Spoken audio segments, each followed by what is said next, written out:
Ina, podcast.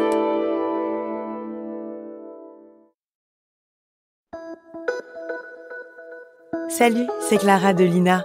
Cette semaine, dans La vie d'avant, je vous emmène à la rencontre de Mathilda Beauvoir, une prêtresse vaudou. Mathilda est une danseuse venue d'Haïti. Arrivée en France, elle ne peut pas vivre sans sa religion, le vaudou, qu'elle a importé à Paris. On est en 1972, elle officie tous les soirs lors de cérémonies dans un cabaret au cœur de Pigalle. Tout le monde est bienvenu, les initiés comme les curieux. Et tous peuvent être possédés.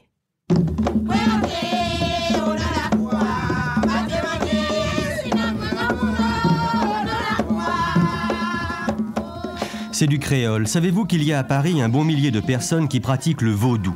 Cette religion vient d'Afrique et elle s'est surtout implantée dans la population noire d'Haïti.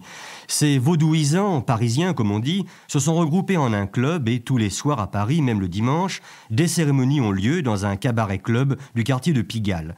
C'est une haïtienne très connue des milieux de la danse, Mathilda Beauvoir, qui officie. Alain Schmitt est allé lui poser quelques questions.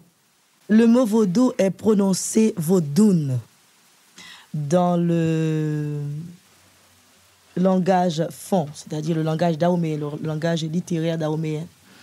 Et vaudoun signifie esprit, donc religion avec esprit. Le vaudou est une religion avec un Dieu unique, avec des chants, des danses et des scènes de possession.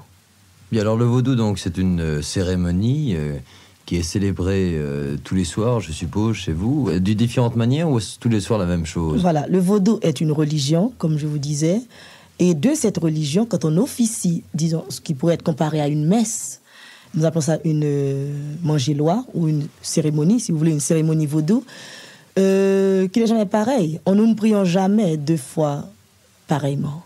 Le vaudou, ça inquiète un petit peu les gens qui ne connaissent pas ce que c'est. Est-ce que vous pensez être en mesure de pouvoir les rassurer et de leur dire venez voir, simplement venez voir et puis repartez si ça ne vous plaît pas, mais venez voir parce que ça vaut la peine. De toute façon, je leur dis toujours, venez voir, je serai ravie s'ils viennent voir, parce que d'abord, ça me rapproche des êtres, ça me permet de mieux connaître le monde. J'adore voir les gens. Ils repartent toujours bons amis avec moi, même quand ils ont un petit peu peur. Dans une cérémonie vaudou, le Dieu unique prend des apparences multiples. Il se divise en loa, en esprit. Il y a les loas de la guerre, de la pêche, de la radio même. L'esprit, lui, descend au milieu des participants par un poteau qui se trouve au milieu de la place et qu'on appelle le poteau mitant. Il s'empare d'une personne, on dit qu'il la chevauche. Jusqu'à la fin de la cérémonie, cette personne aura la chance d'incarner le Dieu et de se comporter comme lui. Ainsi, une frêle jeune fille chevauchée par le dieu de la pêche aura une voix gutturale, la démarche chaloupée des marins et sa force physique sera décuplée. Des cérémonies qui sont très violentes, qui les inquiètent beaucoup. Quelquefois, ils se cachent sous des tables où certains prennent vraiment la fuite, de grands gaillards prennent la fuite. Et vraiment, ça m'amuse beaucoup. Mais ils vont pas très loin parce que la curiosité les retient. Ils font quelques pas assez rapidement, puis ils se mettent plus loin, un peu penaud, mais ils regardent quand même pour voir la fin, pour voir comment tout cela va se terminer. Est-ce que c'est dangereux ? Ce n'est pas dangereux puisque j'officie et je peux contrôler ces esprits malgré cette grande force. Une personne qui arrive ici, qui n'est jamais venue, tout d'un coup est possédée. Alors, c'est un petit peu étonnant. Comment ça se passe ? C'est étonnant pour les personnes qui accompagnent cette personne.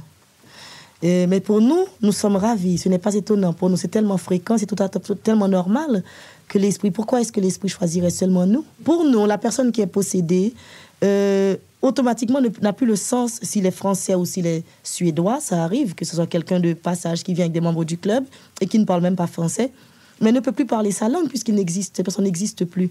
Donc, parle automatiquement notre langue. Vous avez le sentiment d'apporter quelque chose à cette personne ? Je n'apporte rien à cette personne, mais cette personne revenue à elle, questionnée par son entourage, est ravie et revient vite pour voir s'il peut être encore possédé une fois. Mais ça n'arrive pas toujours, malheureusement. Quel est le pourcentage de médecins, psychologues ou psychiatres qui viennent chez vous le soir ?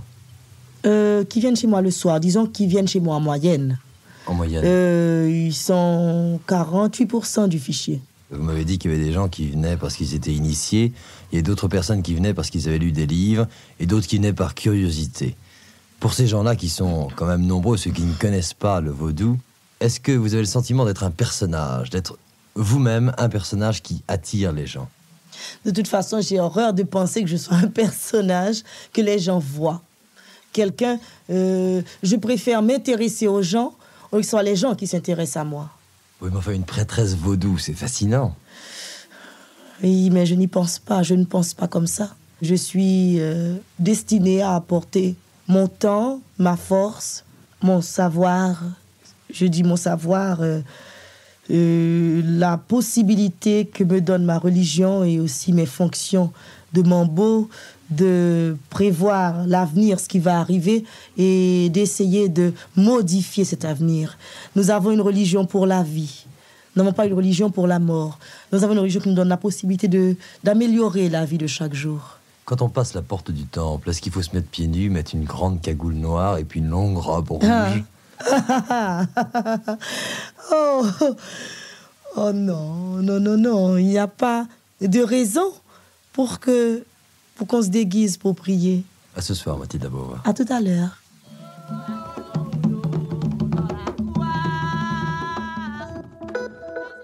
Merci d'avoir écouté cet épisode. S'il vous a plu, partagez-le et abonnez-vous pour ne rater aucun nouvel épisode. Je vous retrouve la semaine prochaine pour une nouvelle rencontre dans la vie d'avant. En attendant, vous pouvez écouter d'autres récits en archive sur Ina Podcast.